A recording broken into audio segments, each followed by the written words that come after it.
Hey there, good morning. I'm Connie Fuchsa with Foote Title Group, and welcome to Coffee with Connie. Thank you so much for taking your time to tune in this morning. Hope you guys are having a fantastic start to your week. I know it's Tuesday.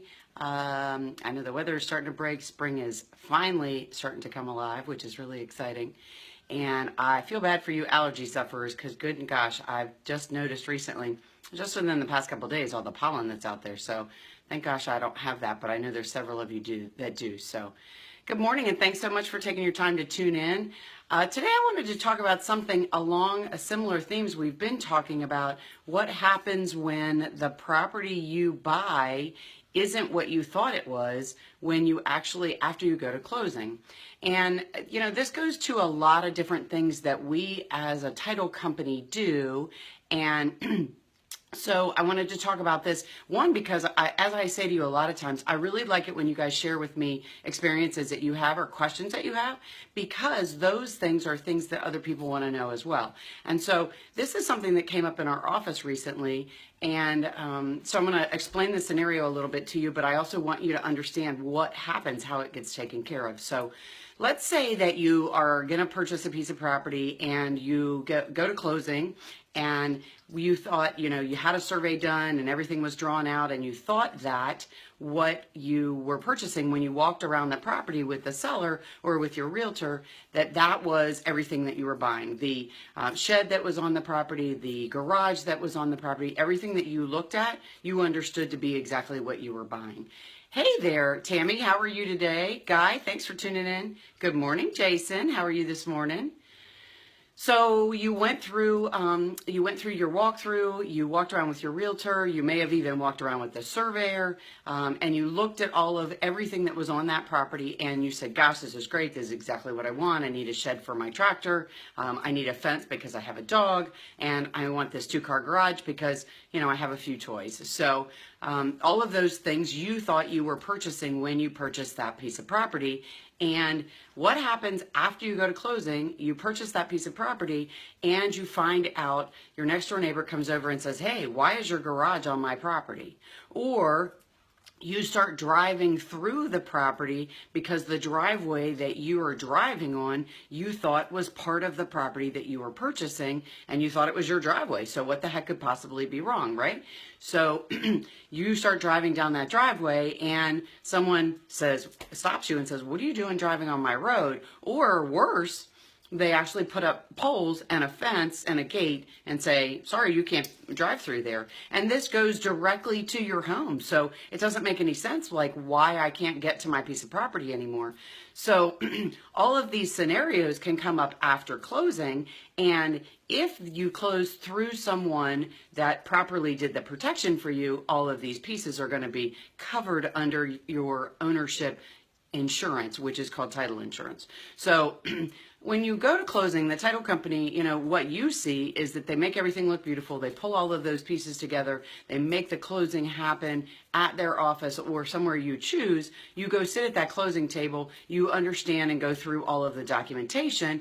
And then once everybody signs everything, voila, you get the keys and you have your new home, or your piece of property you're going to build your new home on, or your condominium that you purchased, or the townhome that you purchased. So whatever it is, that piece of real estate that you're purchasing, when you get done with that closing, to you that it's all taken care of, everything's done, and you own everything that's there. Let's say you bought a big piece of property that you can't see all the property. Well, you can, but I mean, when you drive up in the driveway, it's wooded, it's 20 acres. You walked what you thought to be the property lines. You understood where all of that is, and boom, you got those keys to that little log cabin, and you thought that was all yours. And all of a sudden, somebody takes a bulldozer and timbers like the back 10 acres of your property.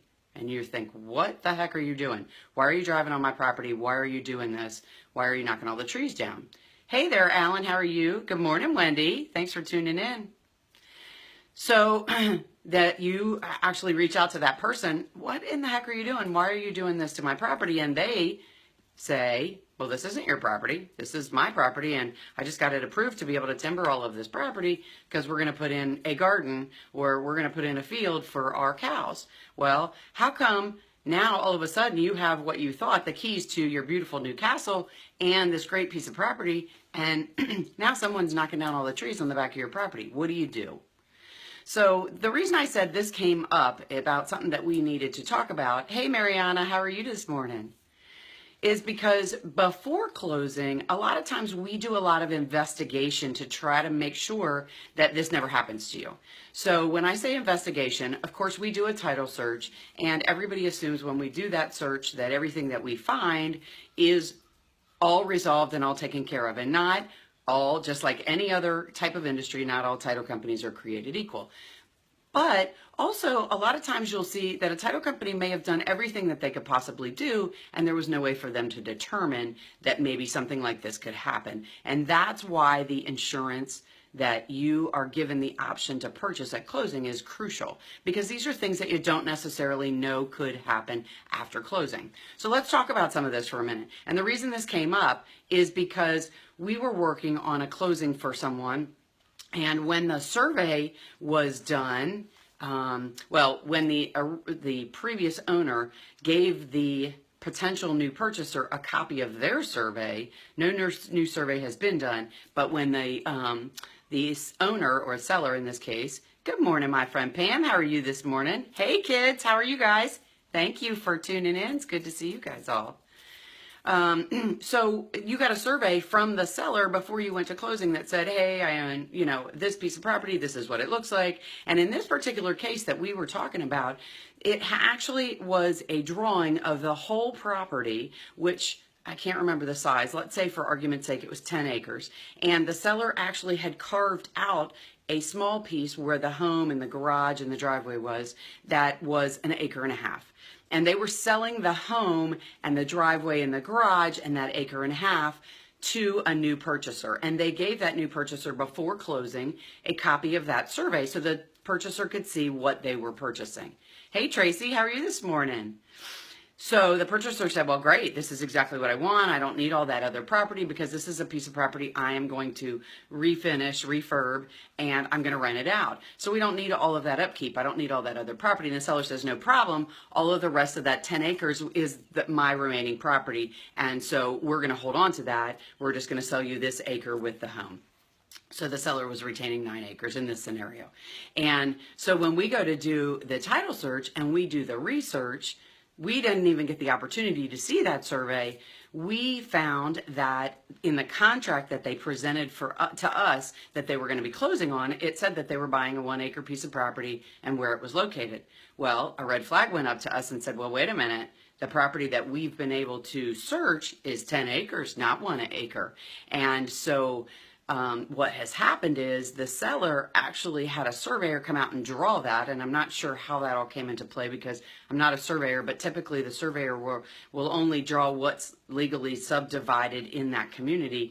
And in the Maryland community where this property is located, the law says that it has to be subdivided in order for someone to be able to transfer it.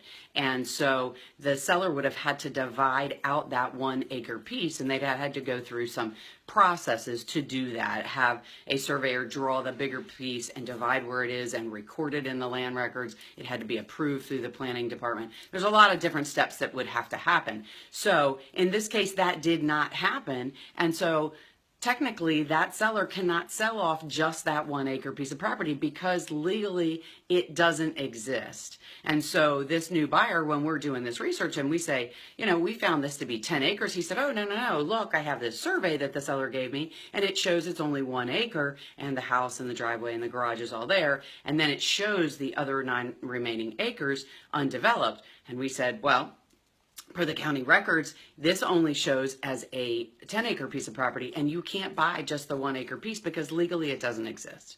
So now we've gotten something that we were able to catch before closing, but let's say it didn't happen that way. Let's say, for example, they didn't specifically define in the contract that it was a 10 acre piece. They just put where in the land records it was described, and it was somewhat unclear as to what exactly they thought they were purchasing. So when we actually did the closing, or the title company did that closing, and then the buyer, went to live in their house, refurbish it, and rent it out. Someone came knocking on the door and said, what the heck are you doing living here? That original seller said, let's say that new owner built a barn out on the remaining 9 acres, and the seller came to him and said, wait, what are you doing? The 9 acres I didn't sell you, only the 1 acre. And the new buyer says, well, as far as I can tell, I had purchased the whole thing. I know you had said something about 1 acre, but when I went to closing, they said, no, it was all of this property, and that's what I closed on. And so the title company never knew that they had been talking about 1 acre. The title company closed it and insured it. Now your title insurance comes into play, because that seller is going to sue you for their 9 acre piece back, and you as the buyer of that 1 acre piece now have something that you need to protect.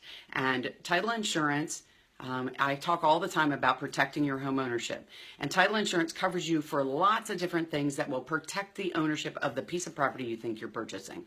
And it'll cover you against a lot of different things, but in this scenario, you would contact the title insurance company and their attorneys. You just hand it over to them. Here's a problem I'm having. Please help me figure this out.